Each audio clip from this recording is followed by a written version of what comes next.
La tradicional y popular emisora guayaquileña Radio Cristal cumple 65 años junto al pueblo ecuatoriano. La estación prepara actividades por sus bodas de platino.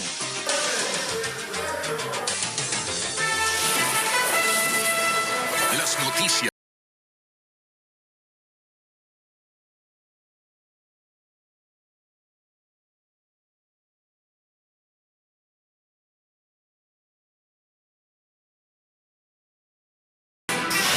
El gobierno ecuatoriano condenó la acción militar rusa, además expresa su preocupación por la situación de los ecuatorianos residentes en ese país.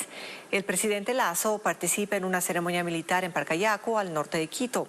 Paul Romero está en el evento. Paul, cuéntanos, ¿cuál es la posición ecuatoriana frente al ataque en Ucrania? ¿Qué tal, Gaby? Gracias. Buenas tardes. De rechazo al ataque de Rusia a Ucrania, el presidente de la República, Guillermo Lasso Mendoza, efectivamente participó aquí en la Escuela Militar de Parcayacu en una ceremonia por los 193 años de conmemoración de la batalla de Tarqui, Día del Ejército Ecuatoriano y, por supuesto, también de la Unidad Nacional. La expectativa se centró en conocer la posición diplomática del Ecuador respecto a este conflicto armado y lo hizo públicamente la Cancillería. El gobierno de la República del Ecuador condena la decisión de Rusia de lanzar una operación militar que viola la soberanía e integridad territorial de Ucrania. La agresión armada vulnera los principios de la Carta de las Naciones Unidas y en particular de la solución pacífica de las controversias. Es imperativo que se garantice la incolumidad de la población civil y se respete la vida y seguridad de las personas de acuerdo a lo establecido por el derecho internacional humanitario. En este contexto, exige el respeto de la integridad de los ecuatorianos en las zonas de conflicto. El Ecuador, fiel a los principios que guían su política exterior, hace un llamado al inmediato cese de hostilidades y reitera su convicción del derecho de todos sus países a vivir en paz y con dignidad. El comunicado oficial de la Cancillería, pero antes el presidente de la República, antes de la ceremonia castrense aquí en Parcayacu, mantuvo algunas actividades en el Palacio de Carondelet y también se pronunció. Escuchemos. Ecuador cree en el multilateralismo y está dispuesto a respetar y apoyar las decisiones que tome el Consejo de Seguridad de las Naciones Unidas. Es lamentable que se produzca este incidente a nivel global, por eso todos aspiramos el retorno a la paz, a la tranquilidad, para que no afecte la vida del mundo entero. Parte de la intervención del presidente de la República. Y respecto a la ceremonia castrense, el comandante del Ejército, general Luis Burbano, habló respecto a la participación activa de las Fuerzas Armadas en la misión complementaria de la seguridad ciudadana en temas especiales, como por ejemplo la pacificación en las cárceles, además también el último operativo que se desplegó en Yusupino, en la provincia de Napo, en Tena, sobre la minería ilegal, para sacar a más de 1.500 personas involucradas directamente en estas actividades ilícitas. Y por supuesto también el decomiso de más de 124 retroexcavadoras que son valoradas al menos en 18 millones de dólares que utilizaba esta industria ilegal. El presidente, por su parte, expresó todo su respaldo y apoyo a las Fuerzas Armadas. El informe desde Parcayacu. Buenas tardes. Seguimos informando. En la Asamblea Nacional, la expectativa se centra en lo que pueda ocurrir en la sesión del Pleno prevista para esta tarde, donde se buscará aprobar la evaluación a la presidenta Guadalupe Llori y los demás integrantes del Consejo de Administración Legislativa, el CAL. Jacqueline Rodas está en el Palacio Legislativo. Jackie, cuéntanos qué se ha confirmado hasta el momento. Tania, amigos, buenas tardes. Lo que se ha confirmado es que hay 4 pedidos de cambio del orden del día para la sesión de las 2 de la tarde, pero según la normativa solo se podrán tratar 3. Uno de ellos fue presentado por UNES, específicamente por el asambleísta Fausto Jarrín, para exhortar al Pleno a que haga una evaluación a los integrantes del Consejo de Administración Legislativa, incluida la presidenta de la Asamblea Nacional, Guadalupe Llori. Yori. El asambleísta Ronnie Aliaga, también del correísmo, dice que no se busca desestabilizar o dar un golpe institucional a la presidenta de la Asamblea. Sin embargo, al consultarle cuáles serían las consecuencias de esta evaluación en el caso de ser negativa, dice que la ley prevé un procedimiento y que por supuesto, si es que la evaluación es negativa, tendrá una consecuencia que será una sanción, posiblemente la destitución. Escuchemos específicamente lo que dijo Ronnie Aliaga. Una legisladora, miembro del Consejo de Administración Legislativa, que mencionaba que está de acuerdo que evalúen, pero que no sancionen. Entonces no entiendo. Si hace la evaluación es para saber si hicimos bien o si hicimos mal nuestro trabajo. De eso se trata aquí. Bueno, los votos, yo creo que eso de ahí tiene que darse dentro del Pleno de la Asamblea Nacional. No creo que ningún legislador se oponga a que se evalúe el trabajo de las autoridades de la Asamblea Nacional. Además, se conoció que ayer se habría dado una reunión entre la presidenta de la Asamblea Nacional, Guadalupe Yori, y los jefes de bloque. Esto lo confirmó el coordinador de la Izquierda Democrática, quien dice que se pensaría en una evaluación, pero no únicamente a la presidenta o al CAL, sino a toda la Asamblea. Escuchemos su postura y también la del Partido Social Cristiano. Ayer tuvimos precisamente una reunión con la presidenta donde se hizo la evaluación, se dio lectura a una resolución donde está en camino la evaluación, no solamente para la presidenta, sino también para todos. Todo tiene que tratarse vía comisión pluripartidista que en un tiempo ni mayor ni menor a 20 días presenta la resolución al Pleno y ahí se evalúa que pase. Pero a favor nosotros de la evaluación y la corrección, por supuesto. Ya de la remoción de autoridades habrá que analizar en su momento. Si no se logra pasar este pedido de evaluación en la sesión de las 2 de la tarde, hay voces que aún hablan de que algo podría pasar en otra sesión, continuación de una sesión que está convocada para hoy a las 7 de la noche. Nosotros permaneceremos aquí en la Asamblea Nacional para conocer cómo termina esto. Muchísimas gracias. Ha sido Jacqueline Rodas el día de hoy desde la Asamblea Nacional. Empleados del puerto de Guayaquil son detenidos tras ser acusados de pertenecer a una organización narcodelictiva que enviaba droga a Centroamérica y Europa. Merlin Ochoa nos informa que desde el 2021 son 46 los trabajadores del sistema portuario detenidos por vínculos con el narcotráfico.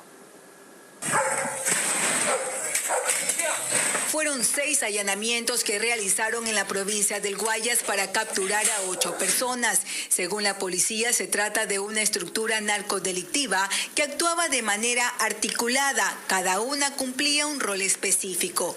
Está el conductor que transportaba la cocaína hasta el puerto de Guayaquil, que era resguardado por personas armadas.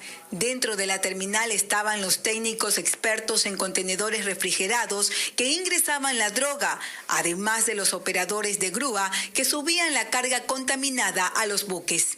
Es decir, entre los detenidos hay trabajadores del puerto. Efectivamente son trabajadores del puerto. 2 de los 8 detenidos fueron capturados hace un mes, pero la justicia les dio medidas sustitutivas y salieron en libertad. Ahora fueron nuevamente aprehendidos. El 23 de enero de este año, cuando fuéramos sorprendidos intentando nuevamente introducir droga en uno de los contenedores con la misma modalidad, gancho ciego. 7 de los detenidos laboraban en una terminal del sur de la ciudad. Las autoridades dicen que las mafias siguen reclutando a trabajadores del sistema portuario del país, pues desde el 2021 ya son 46 los procesados por tráfico internacional de drogas y delincuencia organizada. Las muertes violentas siguen imparables en Guayaquil. Esta vez se registró un nuevo caso de sicariato en la ciudadela La Fragata, en el sur de la urbe. Allí un joven de 22 años fue asesinado. A continuación, la crónica de este hecho. La ciudadela La Fragata, en el sur de Guayaquil, fue el escenario de un nuevo crimen. La tarde de este miércoles, un joven de 22 años murió tras ser baleado cuando estaba en una calle de ese sector. En este video de vigilancia quedó grabado cuando los sicarios llegaron en moto y le dispararon varias veces. Asimismo, las unidades proceden a levantar ciertos indicios y en el lugar se encuentra un vehículo, el cual es plaqueado, reportado como robado, dentro de vestigios, así como rastros dactilares que están siendo levantados del vehículo. En eso también en su poder se encontró ciertas municiones que criminalística pues hizo levantamientos respectivos para la cadena de custodia. La policía confirmó que el fallecido hace pocos meses había salido de la cárcel, por lo que no se descarta un ajuste de cuentas. El ciudadano tiene un antecedente por porte de armas en el 2018, el cual hace tres meses salió de la penitenciaría del Litoral. La cifra de muertes violentas en lo que va de este año en Guayaquil, Durán y San Borondón se elevó a 197 casos, este último registrado en una zona cercana al puerto marítimo de la ciudad. Seguimos en Televistazo. La tradicional emisora Radio Cristal cumple 65 años de vida. De corte popular, fundada por Carlos Armando Romero Rodas, Radio Cristal logró posicionarse en los primeros lugares de sintonía con el compromiso social y un respaldo irrestricto a la música nacional como bandera. Hagamos un breve recorrido por su historia en el siguiente reporte de Lenin Artieda. Les habla Armando Romero. 65 años han pasado. ¿En qué momento transcurrió toda una vida? Fue el 24 de febrero de 1957 cuando Carlos Armando Romero la realidad sueño de tener una radio propia que desde su origen logró identificarse el pueblo, encontraba en sus narrativas la voz que los representaba. Y esta radio es la voz y la expresión del pueblo. Tremenda responsabilidad el llegar en los momentos del primer despertar de cualquier ciudadano. Y hay que hacerlo con responsabilidad, con respeto.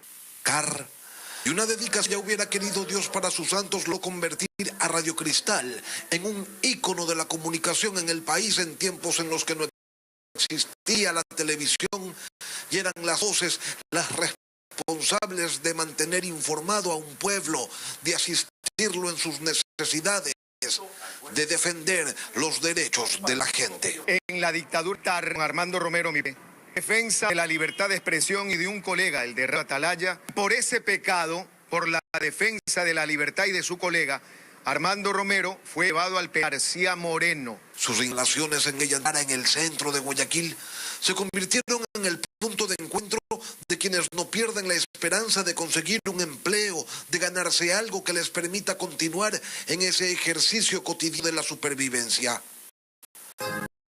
Radio Cristal ha sido también un espacio de promoción de la música nacional y en estos fondos nació la figura de nuestro escenario artístico, el ruiseñor de América, el único, el incomparable, el ahijado de Carr, el ídolo del pueblo, Julio Jaramillo.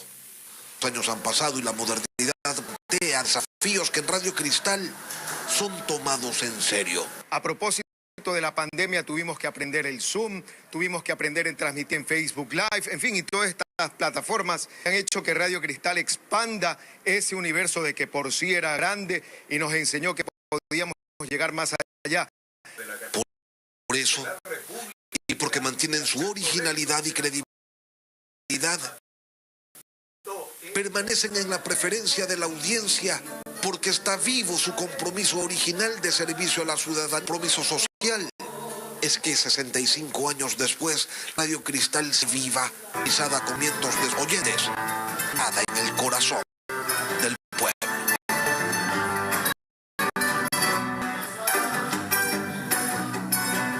Gracias por Radio Coavisa. Seguimos transmitiendo sobre estos vientos de guerra que soplan en el otro lado del planeta. Pero desde aquí, desde la mitad del mundo, estamos contándoles las noticias a ustedes. Gaby.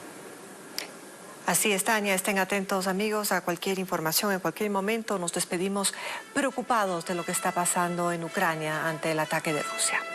Que tengan una buena tarde.